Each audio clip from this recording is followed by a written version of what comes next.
They say that advanced technology is indistinguishable from magic. And of course, it all depends on how good the magician is. And sometimes your advanced technology doesn't work quite as well as sleight of hand. But we are going to be using some sleight of hand today. But thank you very much for the invitation. It's a great pleasure to be here, and it's a great honor to be here. And I'm going to share with you a little bit about new technology, new media, and what is happening in some recent African elections, what's happening in Africa's democracy. And I'm going to be jumping all over the place in what will be fairly quick and looking at different aspects and elements of new media and the interface with old media and African democracies.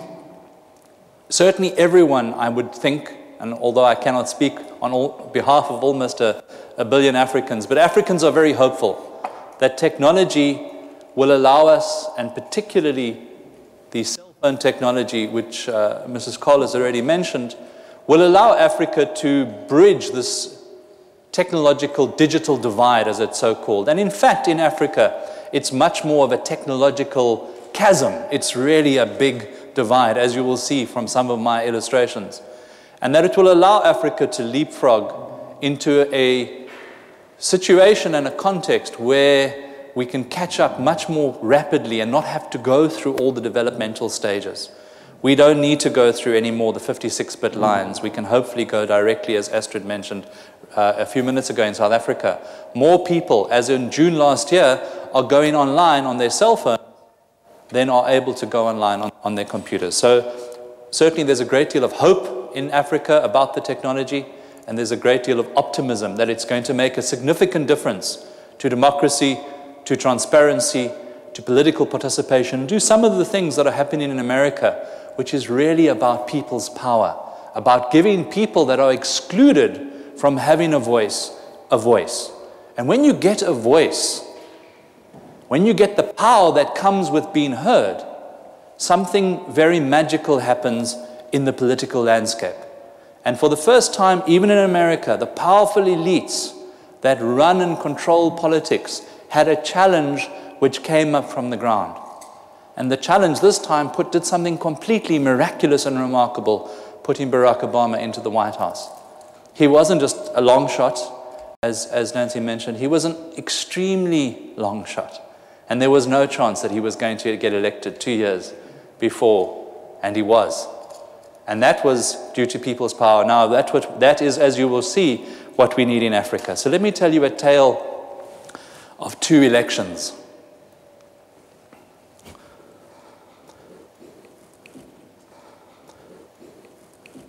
The first election which I want to share with you just very briefly, and there are some colleagues in the audience, is the election in Ghana. You can see where Ghana is, and it took place very recently in December 2008. For Ghanaians, this was a very different election, and it was different for a whole variety of reasons. Ghana, as you know, the first country in Africa to achieve independence, and has had a number of successful elections recently, but went through a very difficult patch in the 60s, 70s, with a series of coups and various other shenanigans taking place. But in December of 2008, it held a very peaceful presidential and parliamentary election with a wide variety of candidates, all competing on the 8th of December, and arriving at a situation where no candidate had achieved a 50% majority. So you needed to have a runoff. So later on in that month, the final two candidates, John Atta Mills and Nana Akufo-Addo, were going to have a runoff. Now, of course, the country is a lot more tense. It's fine when there are 5 or 6 people running, but like in America, like in many other political systems, now that there are only 2, and it was very, very close in the first election on the 8th, of course things were going to be extremely, extremely tense. And what you saw that made this election different was the widespread use of technology. So in that month that they had to organize the runoff, everybody started to use particularly cell phone technology a little bit more. But what was so interesting, and what is becoming so interesting in a remarkably diverse range of African elections, is particularly the use of cell phone technology. And let me share some of those with you. But before that, before the cell phones, before cell phones access the internet, there must be things on the internet for people to access. So what we saw in Ghana was the creation of various blogs in a very similar way to the Obama campaign.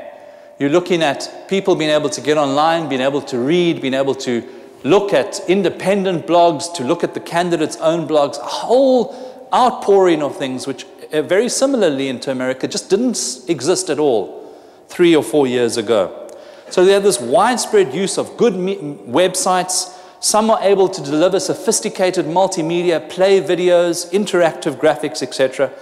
And you also have, for the first time, a whole variety of more instant communication, RSS feeds, instant messages, and even at last in Africa, twittering of the election results, which Ghana was the first to use, this instant feedback. Twittering, for those of you that don't know, and I'm sure there's no one who doesn't know, is like sending a short email, but to the whole world at the same time, rather than just to your friends. Not quite the whole world, your followers, but certainly to a lot of people. For the Ghanaian elite and those with access to the internet, they were able to do all sorts of things that they were not able to do before. Very similar to the American elections, wonderful interactive maps, very colorful. You can click on things, see how districts are turning out, see how particular parties, etc., are conducting their affairs. You also, as I said, had Twitter and the whole variety of messages flying forwards and backwards, and I think that this played a particularly interesting role, although you can probably see that the number of followers is very small, only a few hundred, and I'll show you why that is the case.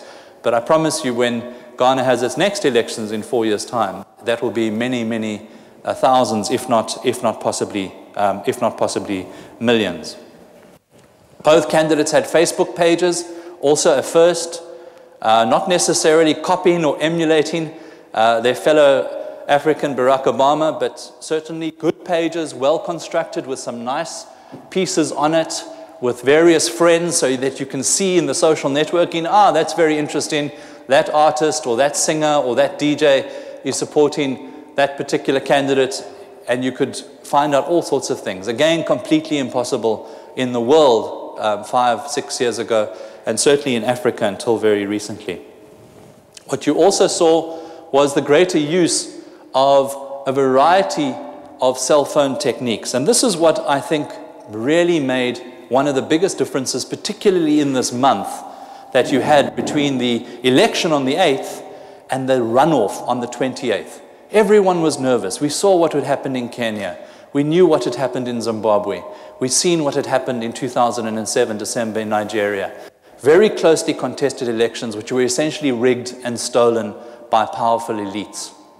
And people were concerned that in Ghana, we may, because of the intense closeness and the contestation, may have a very similar situation.